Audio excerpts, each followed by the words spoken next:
जैसा कि आप सभी जानते हैं, सच की हमेशा जीत होती है और हमारी एक छोटी सी प्रयास आप तक बड़ी खबर पहुंचाती है। तो स्वागत करते हैं आप सभी का STS न्यूज़ चैनल पर। आगे बढ़ने से पहले आप इस वीडियो को लाइक और चैनल को सब्सक्राइब जरूर कर ले और साथ में बेल आइकन भी प्रेस कर ले। चलिए बढ़ते हैं खबरों की। दिल्ली के सीएम अरविंद केजरीवाल भले ही डिप्टी सीएम मनीष सिसोदिया को लगातार कट्टर ईमानदार बता रहे हैं, लेकिन उनकी चर्चित शराब पॉलिसी विवादों के घेरे में है। आरोप है कि दिल्ली सरकार की शराब नीति को जानबूझकर इस तरह से बनाया गया ताकि शराब कारोबारियों को फायदा पहुंच सके और वे ज्यादा लाभ कमा सके। दिल्ली सरकार की पुरानी शराब नीति की तुलना में 2021 से 22 में मनीष सिसोदिया द्वारा लाई गई नीति के तहत शराब विक्रेताओं को रिटेल मार्जिन में 999% का इजाफा हुआ।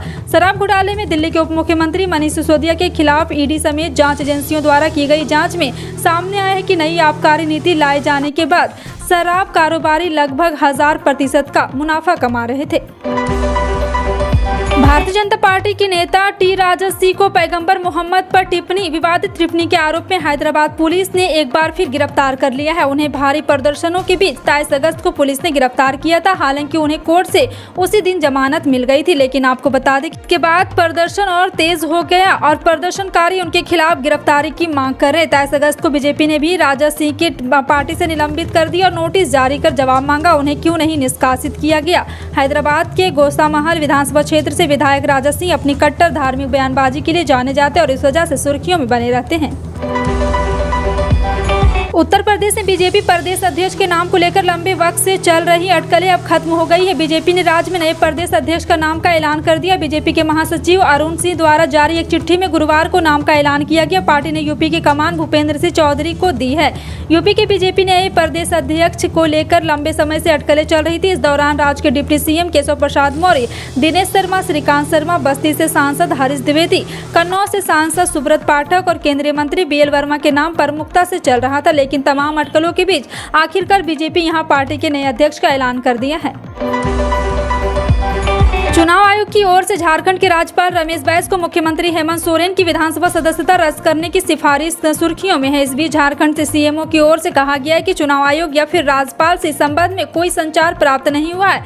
झारखंड सीएम ऑफिस की ओर से कहा गया है कि सीएम को कई मीडिया रिपोर्ट से पता चला है कि चुनाव आयोग ने झारखंड के राज्यपाल को एक रिपोर्ट भेजा है जिसमें उनके विधायक के तौर पर सदस्यता को रद्द करने की सिफारिश की गई है। सीएमओ को इस बारे में कोई सूचना नहीं दी गई है। ट्रेन में अच्छा और अपनी पसंद का खाना मिलना अभी तक सिर्फ एक सपना सा लगता था, लेकिन अब ये सपना हकीकत बन गया है, क्योंकि अब ट्रेन में आप सिर्फ एक व्हाट्सएप नंबर पर मैसेज कर अपनी पसंद का खाना अपनी सीट पर मंगवा सकते हैं। IRCTC की फूड डिलीवरी सर्विस जूप पर यूजर्स को व्हाट्सएप चैट बॉक्स सर्विस देने के लिए जियो हैप्टिक के साथ पार्टनरशिप की है, जो यूजर्स को सफर के दौरान सिर्फ PNR नंबर का इस्तेमाल करके आसानी से ट्रेन की सीट पर ही खाना ऑर्डर करने की सुविधा देगी। केंद्रीय कर्मचारियों की महंगाई भत्ता या DA में अभी किसी तरह का इजाफा नहीं किया गया है। सरकार की ओर से यह जानकारी दी गई है। दरअसल बीते कुछ दिनों से डिपार्टमेंट ऑफ एक्सपेंडिचर का एक लेटर सोशल मीडिया पर तैर रहा है। एक लेटर में बताया गया कि सरकार ने केंद्रीय कर्मचारियों की DA में 4% का इजाफा कर दिया है। लेटर के मुताबिक अब कर्मचारियों का DA 38% हो गया है। लेटर में कहा गया कि बीते 1 जुलाई से केंद्रीय कर्मचारियों का रिवाइज DA प्रभावी होगा। हालांकि अब PIB फैक्ट चेक में इसे लेटर को फर्जी बताया गया। यह लेटर 23 अगस्त को जारी किया गया है।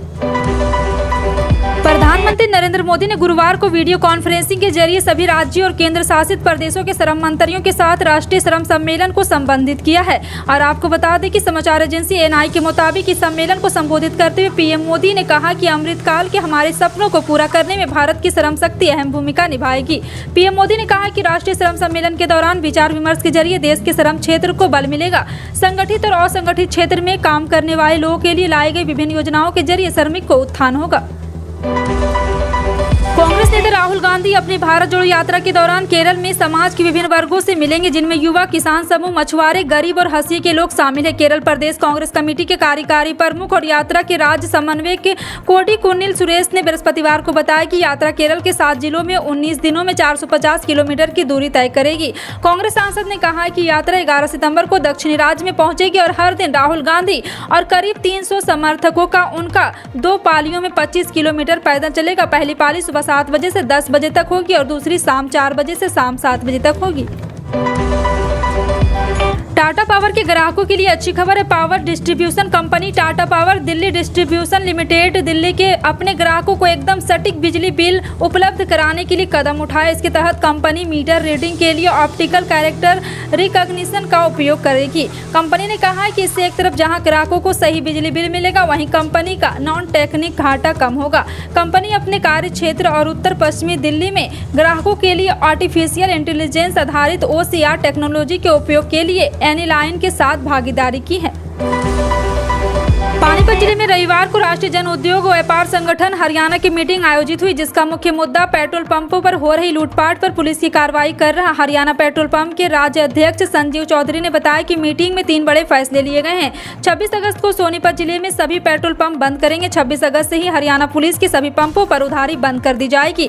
1 सप्ताह के भीतर सोनीपत के पेट्रोल पंप पर हुई 5 लूट के आरोपियों को पुलिस ने गिरफ्तार नहीं किया तो हफ्ते बाद प्रदेश के सभी पेट्रोल पंप बंद करके चाबियां CM मनोहर लाल खट्टर को सौंप देंगे। संजीव चौधरी ने बताया कि पेट्रोल पंप पर लगातार लूटपाट हो रही। पत्रकारों से बातचीत में संजीव चौधरी ने हरियाणा पुलिस पर गंभीर आरोप भी लगाए हैं। दिल्ली से सटे नोएडा में सुपरटेक का ट्विन टावर चंद घंटों बाद जमीन से मिल जाएगा। सेक्टर 93A स्थित 32 और 29 मंजिला दोनों टावर में 3700 किलो विस्फोटक लगाए गए हैं, जो महज 9-15 सेकेंड में ही उनके मलबे को ढेर में बदल देगा। 102 मीटर ऊंचे टावर 11 मीटर मलबे के ढेर में बदल जाएंगे। वहीं एडिफिस कंपनी के इंडियन ब्लास्टर चेतन दत्ता ने बताया कि वह ट्विन टावर के ब्लास्ट का फाइनल बटन दबाएंगे और उनके साथ जो बिक्रसमैन और 6 लोग 100 मीटर के दायरे में उस दौरान मजबूत रहेंगे। उत्तर प्रदेश की योगी आदित्यनाथ सरकार ने पंचायती राज्य मंत्री भूपेंद्र चौधरी को भारतीय जनता पार्टी की प्रदेश इकाई का नया अध्यक्ष बनाया गया। अब तक यूपी बीजेपी की कमान स्वतंत्र देव सिंह के हाथों में थी, लेकिन 2022 के विधानसभा चुनाव के बाद उन्होंने योगी आदित्यनाथ के नेतृत्व वाली सरकार को मंत्री बनाया गया है। मीडिया रिपोर्ट के मुताबिक 31 साल से बीजेपी का दामन थामे चौधरी जाट समाज के बड़े नेता हैं। पश्चिमी यूपी जाट समुदाय का गढ़ माना जाता है। इस साल 2022 के विधानसभा चुनाव में बीजेपी को सबसे ज्यादा नुकसान पश्चिमी यूपी इलाके में ही हुआ। देश के डेयरी किसानों के लिए बड़ी खुशखबरी है। केंद्रीय मत्स्य पालन, पशुपालन और डेयरी मंत्रालय देश के सर्वश्रेष्ठ डेयरी किसान को पुरस्कृत करने जा रही है, जिसके तहत देश के सर्वश्रेष्ठ डेयरी किसान को 5 लाख रुपए की राशि से पुरस्कृत किया जाएगा। इसके लिए तैयारियां शुरू हो गई है। इसी कड़ी में मंत्रालय ने देश के सर्वश्रेष्ठ डेयरी किसान को चिन्हित करने और चुनने की प्रक्रिया शुरू कर दी है, जिसके लिए आवेदन प्रक्रिया शुरू कर दी। यह पुरस्कार राष्ट्रीय दुग्ध दिवस यानी कि 26 नवम्बर के अवसर पर दिया जाएगा। इस पुरस्कार का नाम राष्ट्रीय गोपाल रत्न पुरस्कार है, जो डेयरी क्षेत्र में दिया जाने वाला देश का सर्वश्रेष्ठ पुरस्कार है।